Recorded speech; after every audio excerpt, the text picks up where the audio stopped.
दोस्तों, आप सुन रहे हैं चैनल छोटी सी बात वंदना के साथ। आज की कहानी है जोरदार थप्पड़।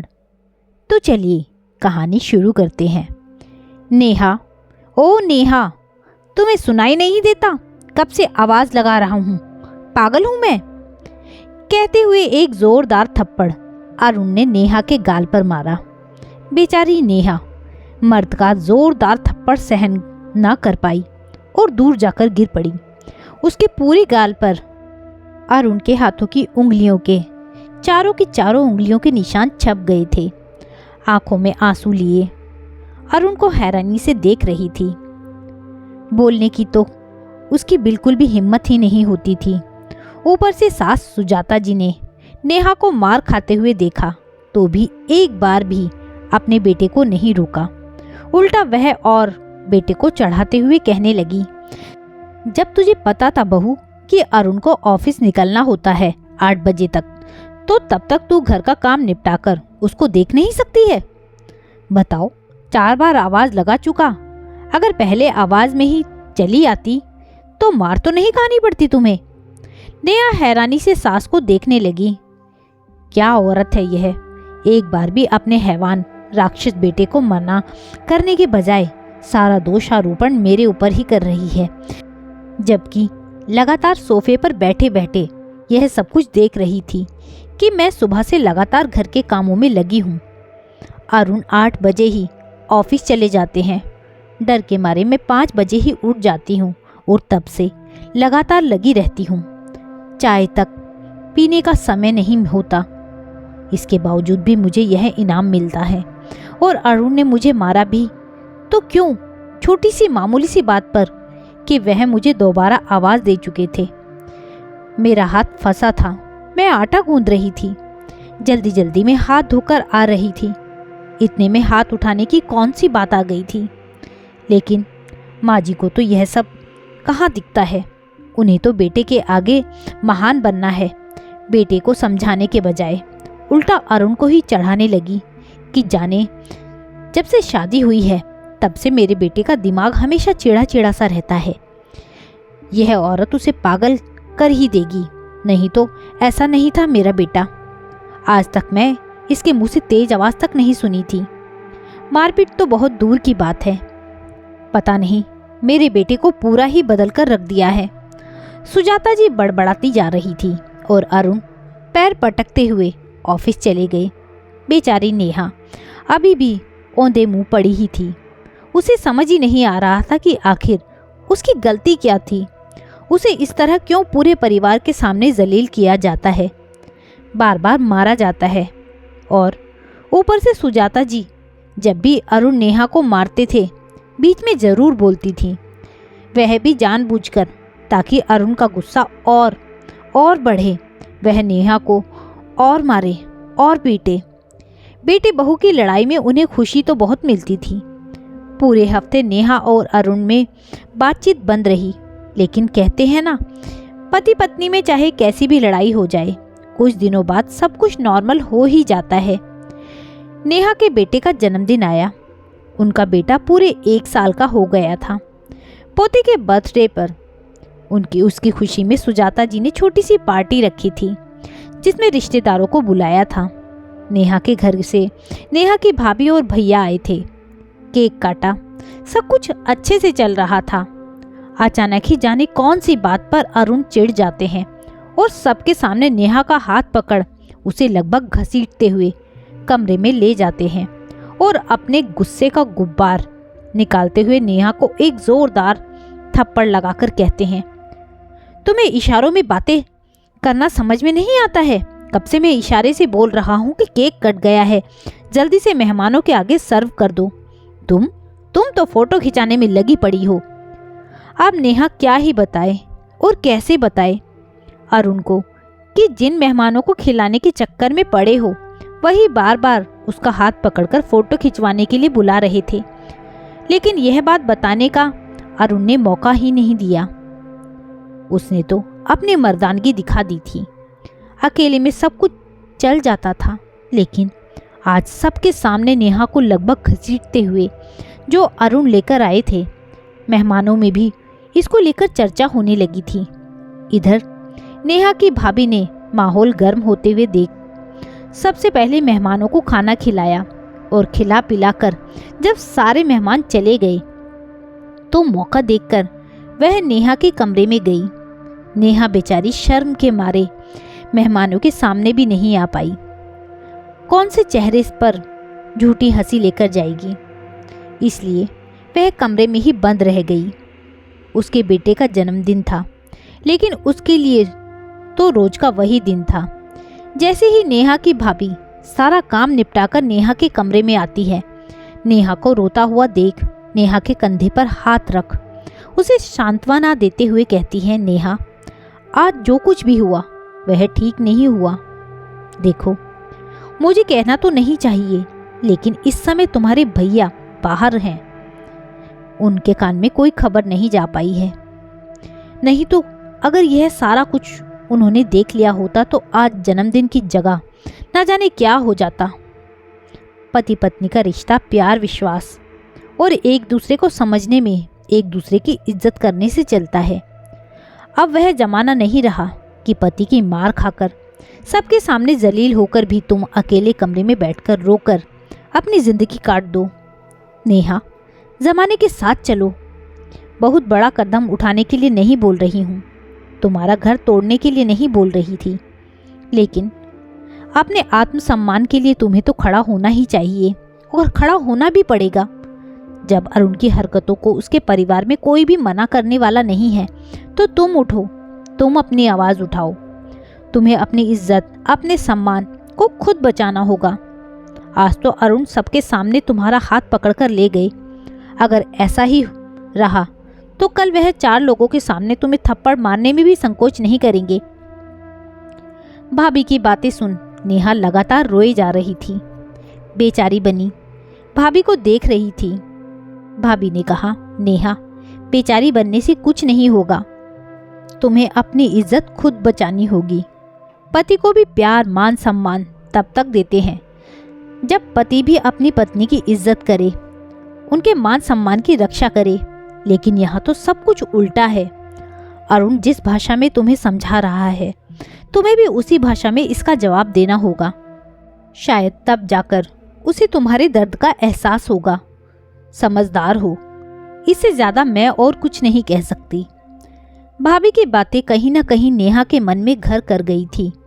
सही तो कह रही थी भाभी कि अगर ऐसे ही मेरी हालत हुई तो कल को मैं इस घर की नौकरानी बनकर रह जाऊंगी और उनका जब जी चाहेगा मेरा इस्तेमाल करेगा, जब जी चाहेगा लोगों के सामने मुझे जलील करेगा। नहीं, अब और नहीं, बहुत हो गया, बहुत सह लिया मैंने। सही बात है, रिश्ते बस एक तरफ से नहीं चलते। पूरी रात नेहा इसी उधेड़ बुन में लगी रही। भाभी की बातों से उसके मन में एक अलग ही आशा की उम्मीद जगी थी, एक आत्मविश्वास जगा था। नेहा की भाभी ने एक बार नेहा के सास से भी कहा, माँ जी, आप अरुण को समझाती क्यों नहीं हैं? बात बात पर हाथ उठाना सही नहीं होता है। देखो भाई, यह उन पति पत्नी के बीच का मामला है, इसमें मैं तो नहीं बोल सकती। जहाँ बोलने का हक ना हो वहाँ बोलना सही नहीं होता। सुजाता जी ने कहा तो अपने लिए था, पर ऐसा लगा कि जैसे वह नेहा की भाभी को सुना रही हैं। समझदारों के लिए इशारा ही काफी होता है।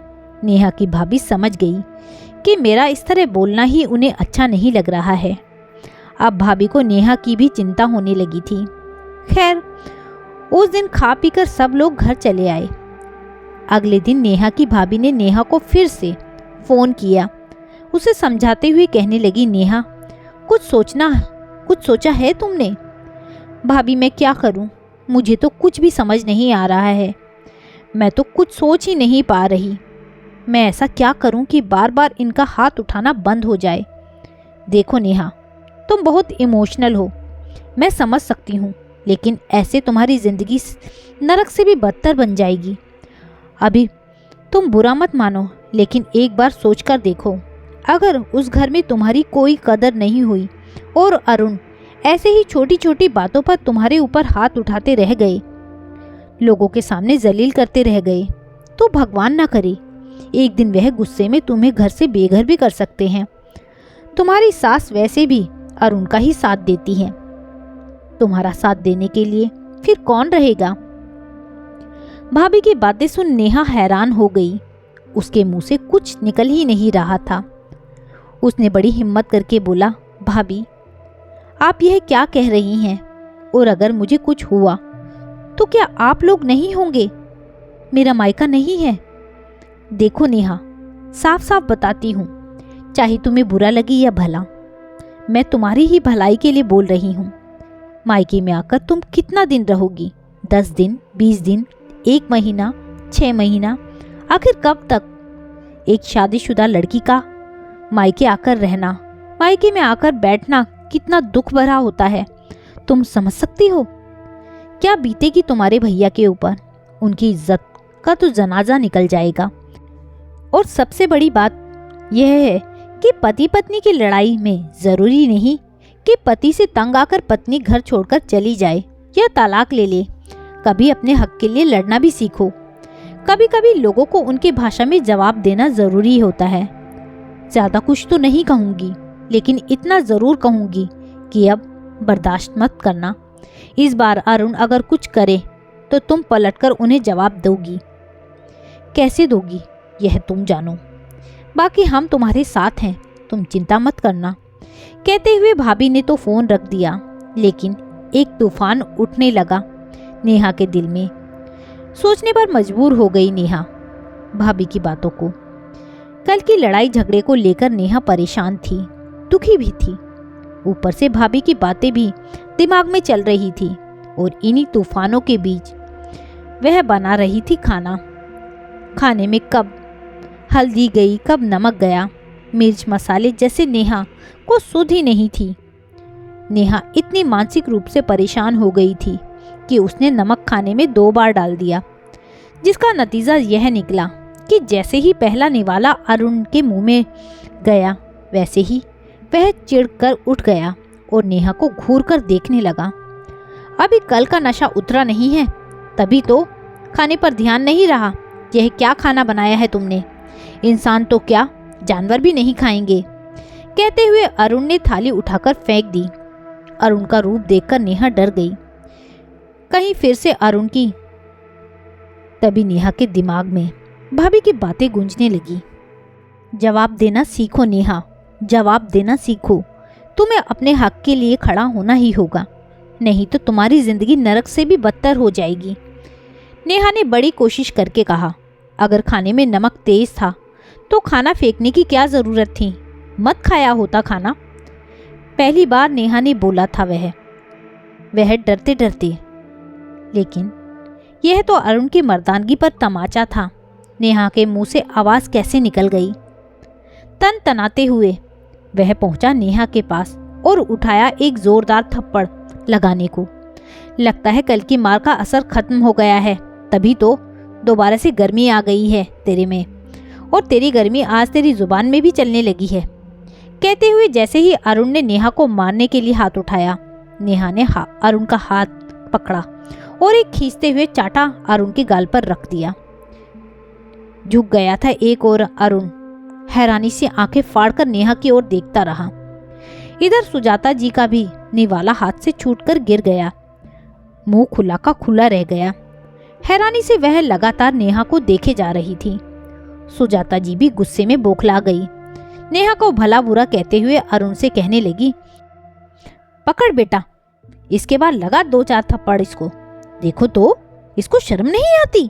गरम जली नास पीटी, हाथ उठा दिया इसने। इधर अरुण की तो मर्दानगी कम हो गई थी। पहली बार पत्नी ने उसके ऊपर हाथ जो उठा दिया था। अरुण ने आओ देखा ना ताओ, जो भी हाथ में आया उठाकर नेहा को मारने आया। नेहा ने भी अरुण का हाथ पकड़ा और पीछे धक्का देते हुए सोफे पर गिरा दिया और खुद हाथों में अपना चप्पल निकालकर अरुण को धमकाने लगी। कहने लगी, बस बहुत हो गया। हे राम, देखो तू इसके कैसे पर निकल आए हैं। काट बेटा इसके पर, आज अभी के अभी काट, नहीं तो पूरे घर की इज्जत का नाश कर देगी। बताओ भला, अभी तक तो इसका यह रूप देखा ही नहीं था। हे राम, कहाँ से यह कर्म जली आ गई मेरे घर में। चुप बुढ़िया, कब से तेरी बड़बड़ सुने जा रही हूँ। उस समय तो तुम्हारे मुंह में जबान नहीं होती थी, तब तुम्हारा बेटा जानवरों की तरह मुझे मारता पीटता था, मुझे घसीटता था। आज तुम्हारी जबान बहुत चलने लगी है। वह पति है, वह आदमी है, तो इसका मतलब यह नहीं कि पत्नी के ऊपर जुल्म करेगा, उसे पैर की जूती समझ के रहेगा। शुरुआत से ही अगर तुमने मना किया होता तो उनकी कतई हिम्मत नहीं होती कि रोज मुझे गधे की तरह मारते पीटते, सबके सामने जलील करते। जब मैं सबके सामने मार खा रही थी तब भी आपने कुछ नहीं बोला था। इसलिए बेहतर यही होगा आपके लिए कि आप आज ही पति पत्नी के बीच में बोलना बंद कर दीजिए और कोशिश भी मत करना हमारे बीच में बोलने की। तो अरुण, आज के बाद अगर गलती से भी कभी हाथ उठाने की कोशिश करी, भगवान की कसम खाकर कहती हूँ, हाथ तोड़कर हाथ में दे दूंगी। पति हो, पति वाली इज्जत चाहते हो तो ढंग से तमीज से मेरे साथ पेश आया करो, वरना फिर भूल जाओ कि मैं तुम्हारी पत्नी हूँ। अगर मैं चाहूँ अभी इसी वक्त फ़ोन करके पुलिस बुला सकती हूँ और पूरे के पूरे खानदान को जेल की सैर करा सकती हूँ, लेकिन घर की इज्जत की बात है। पहली और आखिरी बार चेतावनी दे रही हूँ, आइंदा से मेरे साथ कोई बदतमीजी नहीं होनी चाहिए, नहीं तो अपनी इज्जत का जनाजा निकालने के लिए खुद तैयार रहना। कहते हुए नेहा ने चप्पल वहीं फेंक दी और अपने कमरे में चली गई। आज नेहा का इतना गुस्से भरा रूप देख सुजाता जी ही क्या, अरुण खुद ही हैरान था। आज उसने पहली बार नेहा के सामने ना बोलने में ही भलाई समझी थी। उसे पूरा विश्वास था कि अगर वह दोबारा कुछ भी उल्टा सीधा कहेगा या करेगा तो नेहा उसे जेल भेजने से भी परहेज नहीं करेगी। बाकी जो पुलिस का लफड़ा होगा सो अलग। डर कहो या इज्जत, जैसा भी हो, आज के बाद ना कभी सुजाता जी की हिम्मत हुई नेहा के खिलाफ कुछ भी कहने की, ना अरुण की हिम्मत हुई कि वह कभी भी पलटकर नेहा पर हाथ उठा सके। दोस्तों, सच तो कहा है, जरूरी तो नहीं कि पति के अत्याचार से तंग आकर ससुराल में आकर अलग हो जाए या तलाक ले लो। पति का क्या है, वह तो दूसरे दिन शादी करके घर बसा लेगा, लेकिन बच्चों के साथ जिंदगी तो बर्बाद औरतों की ही होती है, जिसके लिए नेहा का तरीका एकदम सही था। तो दोस्तों, कहानी आपको कैसी लगी मुझे कमेंट करके ज़रूर बताइएगा। यदि आपको कहानी अच्छी लगी हो तो कहानी को लाइक शेयर ज़रूर कीजिएगा। साथ ही चैनल पर अगर नए हैं तो चैनल को सब्सक्राइब करना ना भूलिएगा। कहानी सुनने के लिए बहुत बहुत धन्यवाद।